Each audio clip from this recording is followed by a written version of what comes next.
है, मदद करता है। तो कहाँ ये सैलिवरी ग्लैंड से अपना सलाइवा कहाँ रिलीज किया? माउथ के अंदर। यानी कि माउथ के अंदर सबसे पहला डाइजेशन किस चीज का हुआ? कार्बोहाइड्रेट्स का, यानी कि स्टार्च का।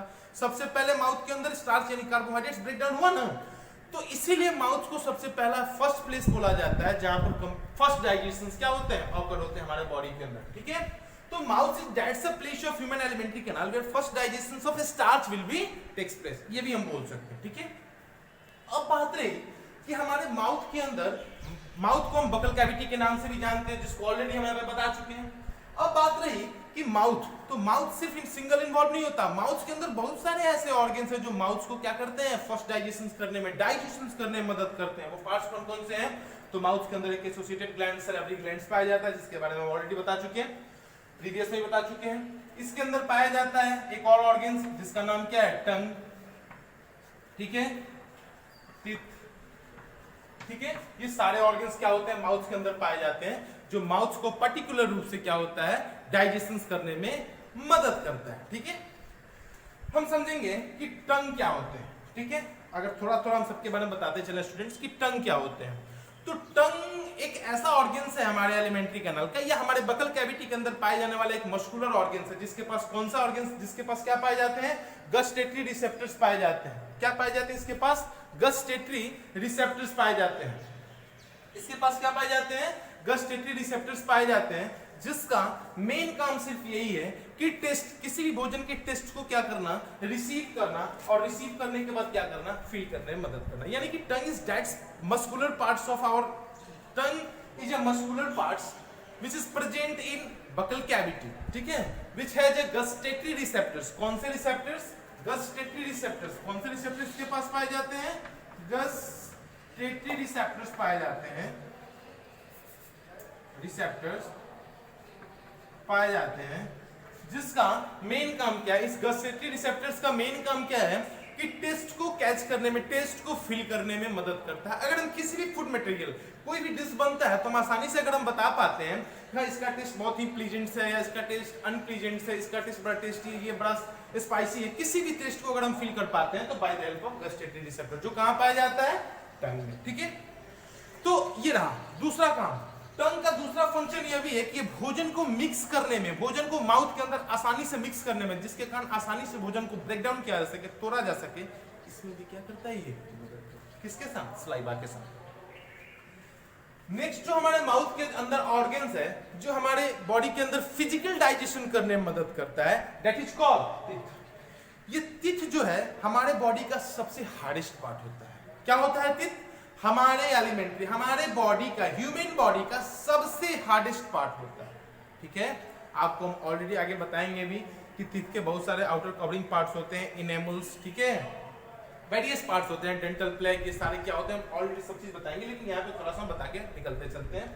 तो टीथ जो होता है ये हमारे बॉडी का सबसे हार्डेस्ट पार्ट होता है, जो पाया जाता है कहाँ, बकल कैविटी में। कहाँ? माउथ के अंदर पाया जाता है, बकल कैविटी में, और जिसका मेन काम है कि भोजन को बाइट करने में, काटने में, फाड़ने में, ग्राइंडिंग करने में, च्यूइंग करने में, क्रैकिंग करने में, यानी कि एक लैंग्वेज में समझिए तो भोजन को सिंपलेस्ट फॉर्म में तोड़ने में क्या करता है, ये मदद करता है। अगर बात की जाए तो हम टीथ को बोल सकते हैं कि teeth help in physical digestion, teeth helps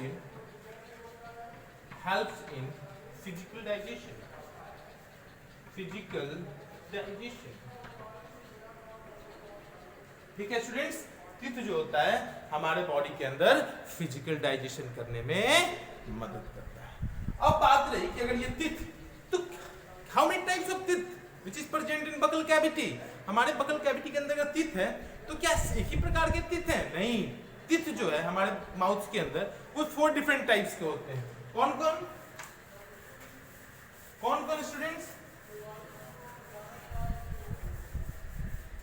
कौन कौन स्टूडेंट्स? तो 4 टाइप्स के टीथ होते हैं।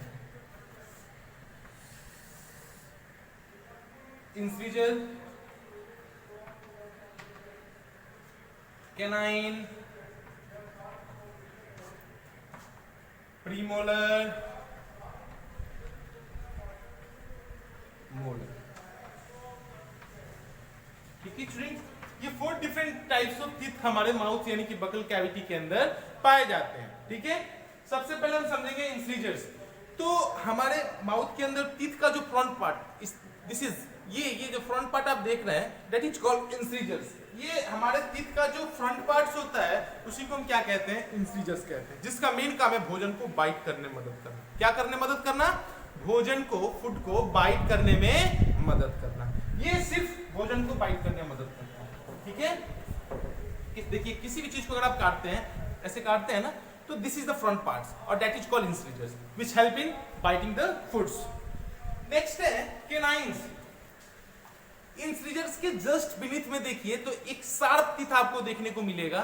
ये शार्प टीथ आपको अधिक ग्रेटेस्ट अगर बड़ा देखना हो तो जितने भी कार्निवोरस एनिमल्स हैं, जैसे में डॉग, जैसे में लायन, जैसे में टाइगर, इनके अंदर बड़ा शार्प और बहुत लॉन्ग देखने को मिलता है, ठीक है। क्यों? क्योंकि इसका मेन काम है भोजन को फाड़ने में क्या करता है, मदद करता है, मांस वगैरह को फाड़ने में मदद करता है, ठीक है। तो canine is the types of teeth which help in tearing the foods. ये that's the parts is canine. ये जो शार्प पार्ट्स आप देख रहे हैं दैट इज कॉल्ड कैनाइन, जो भोजन को क्या करता है, फाड़ने में मदद करता है। That's the structure which is very sharp, that is called canine which help in tearing the foods, फाड़ने में। हम लोग भी कई मांस वगैरह खाते देखते हैं, ऐसे फाड़ के मांस को खाते हैं, that is the canine. Next premolars. Premolars का काम ये है कि ये भोजन को ग्राइंडिंग करने में मदद करता है। जस्ट कैनाइन के जस्ट पीछे जाइएगा, प्रीवियस जाइएगा, तो ये होते हैं जो पाए जाते हैं बीनीथ में, जो दांत पाए जाते हैं, दैट इज कॉल्ड प्रीमोलर्स। जिस प्रीमोलर्स का मेन काम सिर्फ यही है कि ये भोजन को ग्राइंडिंग करने में और क्रैकिंग करने में, तोड़ने में, ग्राइंडिंग करने में क्या करते हैं, ये मदद करते हैं, ठीक है। नेक्स्ट क्या है, मोलर। जो प्रीमोलर के जस्ट लास्ट में जो मोटे मोटे जो फ्लैट टीथ पाए जाते हैं, दैट इज कॉल्ड मोलर, जिसका मेन काम क्या है, ये भोजन को चिविंग, चबाने में क्या करते हैं स्टूडेंट्स, मदद करते हैं। तो इतने सारे टीथ होते हैं हमारे माउथ के अंदर, जो माउथ के अंदर फिजिकल डाइजेशन करने में मदद करते हैं। तो हमारा यहाँ तक का पार्ट्स क्या हुआ, समाप्त हुआ। अब भोजन कहाँ जाएगा, फूड पाइप के अंदर। कहाँ जाएगा स्टूडेंट्स, फूड पाइप के अंदर। That's a tube-like structure. It's called क्या, food pipe. That's a tube-like structure. It's called food pipe. यानी कि माउथ के बाद भोजन कहाँ आएगा स्टूडेंट्स, तो माउथ के बाद भोजन आएगा फूड पाइप में। कहाँ आएगा, फूड पाइप में। अगर आपसे कोई पूछे कि क्या होता है फूड पाइप, तो देखिए इसका नाम ही दिया हुआ है पाइप, यानी कि it is a tube like structure, it is a pipe like structure, ठीक है। फूड पाइप क्या है, एक long muscular tube like structure which is arise from mouth यानी कि बकल कैविटी टू स्टमक, या which help to connect buccal cavity to stomach. क्यों, तो भोजन को माउथ से रिसीव करके स्टमक तक पहुंचाने के लिए। यानी कि फूड पाइप एक long narrow tube like structure है जो बकल कैविटी को स्टमक से कनेक्ट करने में क्या करता है, बकल कैविटी को स्टमक से कनेक्ट करने में मदद करता है। क्यों, ताकि यहाँ से जो भोजन आए उस भोजन को कैरी करके आसानी से स्टमक के अंदर क्या किया जा सके, पहुंचाया जा सके, ठीक है स्टूडेंट्स। बट हम आपको बताते चले कि ये फूड पाइप भोजन को डायरेक्ट लेके स्टमक तक नहीं आता, इसके अंदर एक मूवमेंट होता है, एक रिथमेटिक मूवमेंट होता है, एक कंट्रैक्शंस और रिलैक्सेशंस वाले मूवमेंट होते हैं, और that's the movement is known as peristaltic movement. Peristaltic movement, ठीक है, पेरिस्टाल्टिक मूवमेंट। अगर फूड पाइप के द्वारा भोजन को आसानी से माउथ से कहाँ, स्टमक तक कैरी किया जाता है, तो वो एक मूवमेंट की मदद से, and that's the movement is known as peristaltic movement, यानी कि the continuously contractions and expansions movements in the wall of food pipe, that's the movement is known as peristaltic movement. Food pipe के अंदर एक ऐसा फैलने और सिकुड़ने type का क्या होता है, मूवमेंट होता है, जिसका मेन काम क्या है कि भोजन को प्रेशर बनाता है, फूड मटेरियल को प्रेशर बनाता है, कहाँ, स्टमक की तरफ धकेलने के लिए।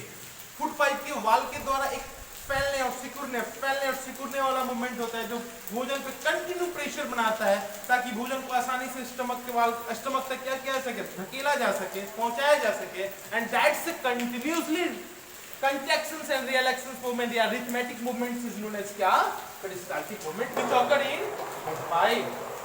और इस मूवमेंट की मदद से, इस ट्यूब की मदद से भोजन कहाँ आ जाता है, स्टमक के अंदर। कहाँ जाता है स्टूडेंट्स, स्टमक के अंदर, ठीक है। हम ऑलरेडी एसोसिएटेड ग्लैंड्स में आपको बता चुके हैं कि इस भोजन जैसे ही स्टमक के अंदर आता है, स्टमक के पास क्या, स्टमक के वाल के अंदर ग्लैंड्स पाए जाते हैं, जिस ग्लैंड्स का नाम है गैस्ट्रिक ग्लैंड्स। जिस ग्लैंड्स का नाम क्या है, गैस्ट्रिक ग्लैंड्स, जिसका मेन काम क्या है कि वो 3 स्पेशल टाइप के जूस को रिलीज करता है, एक गैस्ट्रिक जूस को रिलीज करता है, which is not only a single, it is a mixture of components, it's a mixture of segregations, and that's enzymes which released by gastric glands is mucus, HCl, pepsin, and sometimes it also release renins, which is a special type of enzymes which digest milk to coagulates milk, यानी कि simplest form of milk। ठीक है student, तो भोजन जैसे ही stomach के अंदर पहुंचता है, स्टमक के वाल के जो अंदर जो गैस्ट्रिक ग्लैंड्स पाए जाते हैं, वो गैस्ट्रिक ग्लैंड्स क्या होता है, अपना अपना एंजाइम रिलीज करता है, यानी कि क्या होता है, म्यूकस रिलीज होता है, क्या होता है, म्यूकस रिलीज होता है, HCl रिलीज होता है, पैप्सिन रिलीज होता है। इन सारे का फंक्शन हम ऑलरेडी बता चुके हैं। तो भोजन अब कहाँ गया, स्टमक के अंदर। तो किसे कहते हैं, स्टमक। अगर आपसे कोई पूछेगा कि क्या होता है स्टमक, तो stomach is a J shape like organ. अगर आपसे कोई पूछे कि क्या होता है स्टमक, तो सबसे पहले भोजन आया माउथ, माउथ से कहां आ गया, फूड पाइप, फूड पाइप से कहां गया, स्टमक। अगर आपसे कोई पूछे कि क्या होता है स्टमक, तो stomach is a J shape like organ. Stomach is a J shape like organ. ठीक है, स्टमक क्या है, एक जी शेप लाइक, एक इम्पिटी, एक बैलून शेप लाइक ऑर्गन्स है हमारे एलिमेंट्री कैनाल का, जो हमारे चेस्ट कैविटी के जस्ट बीनीथ पाया जाता है, जिसका चेस्ट कैविटी के जस्ट बीनीथ पाएगा ना, और जिसका मेन काम क्या है कि भोजन को कुछ समय के लिए स्टोर करना। यानी कि स्टमक के अंदर भोजन अगर चर्न होता है, मतलब कि टूटता है, डाइजेशन इसके अंदर अगर प्रोसेस चलता है डाइजेशन का, तो लगभग 3 घंटे तक। यानी कि the food which is churned in the stomach, food material जो स्टमक के अंदर चर्न किए जाते हैं, लगभग कितने आवर्स तक, लगभग 3 आवर्स तक भोजन चर्न होता है स्टमक के अंदर, यानी कि मिक्स होता है, टूटता है। ठीक है, तो stomach is this like organs where food is sometimes stored and churn for about 3 hours. ठीक है, अब जैसे ही भोजन स्टमक के अंदर आया, स्टमक के अंदर पाया गया एक special type of glands that is called gastric gland. वो क्या किया, म्यूकस रिलीज किया। आने के पहले ही, जैसे फूड पाइप उसके आने के पहले ही म्यूकस रिलीज हुआ, पूरे स्टमक के वाल को वो क्या कर लिया, कवर कर लिया। पूरे स्टमक के वाल को क्या कर लिया, वो कवर कर लिया। क्यों, ताकि आसानी से क्या किया जा सके, जो दूसरा एंजाइम रिलीज हो गैस्ट्रिक ग्लैंड्स के द्वारा, हाइड्रोक्लोरिक एसिड, जो दूसरा एंजाइम रिलीज हो, इस हाइड्रोक्लोरिक एसिड का कनेक्शन डायरेक्ट स्टमक के वाल पे ना पड़े। अगर डायरेक्ट स्टमक के वाल पे पड़ेगा तो अल्सर्स का फॉर्मेशन होगा। अल्सर्स मतलब breaking down of wall of the stomach. ठीक है, यानी कि स्किन का क्या होना, रप्चर होना, यानी कि म्यूकस मेम्ब्रेन का रप्चर होना शुरू हो जाएगा।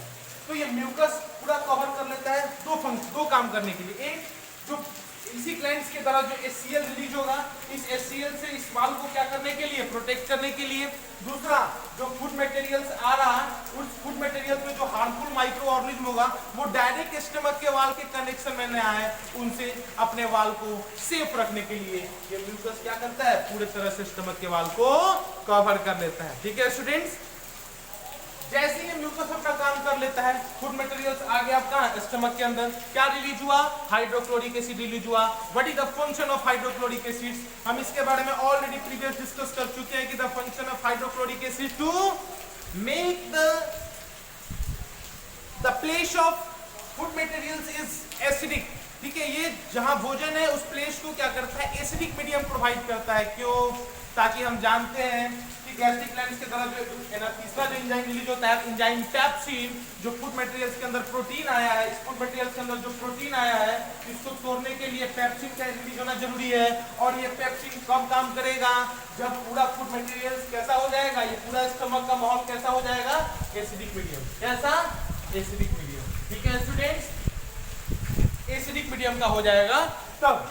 तो HCl का सबसे पहला फंक्शन कि पूरे स्टमक के इंटरनल कंडीशंस को, प्लेस को क्या बना दिया, वो एसिडिक बना दिया, ताकि एंजाइम पेप्सिन आसानी से प्रोटीन को क्या कर सके, तोड़ सके।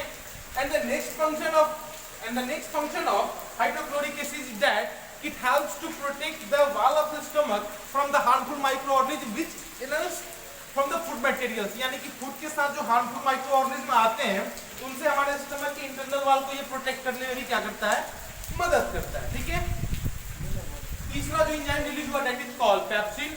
The pepsin enzymes helps to protect the protein, but in the case of acidic medium, जब हमारे स्टमक का पूरा इंटरनल, जिसको माहौल बोलते हैं, कंडीशन बोलते हैं, कंडीशन जब एसिडिक होगा तभी पेप्सिन एंजाइम वर्क करेगा। अगर एसिडिक मीडियम नहीं देंगे तो पेप्सिन एंजाइम एक्टिव ही नहीं होगा, रिलीज की बात तो छोड़िए, एक्टिव ही नहीं होगा। ठीक है, तो ये जैसे ही भोजन आपके स्टमक के अंदर आए, ये तीन एंजाइम्स अपना अपना पर्टिकुलर फंक्शंस ऑकर्स करना शुरू कर देते हैं। और आफ्टर सम टाइम हमने बताया क्या कि भोजन लगभग डाइजेस्ट होने में, सिंपलेस्ट फॉर्म में कन्वर्ट होने में क्या होता है, 3 घंटे लग जाते हैं, यानी कि about 3 hours to churn food materials inside the stomach. अब बात रही कि यहाँ पे भोजन, यहाँ पे जो प्रोटीन हुआ वो हम ऑलरेडी आपको एसोसिएटेड ग्लैंड से बता चुके हैं कि एंजाइम पेप्सिन जो होता है वो प्रोटीन को किसमें तोड़ता है, वो प्रोटीन को तोड़ता है किसमें, पेप्टॉन्स में। किसमें तोड़ता है, पेप्टॉन्स में, यानी कि फूड मटेरियल्स के अंदर जो प्रोटीन आया वो किसमें टूट गया, पेप्टॉन्स में टूटा।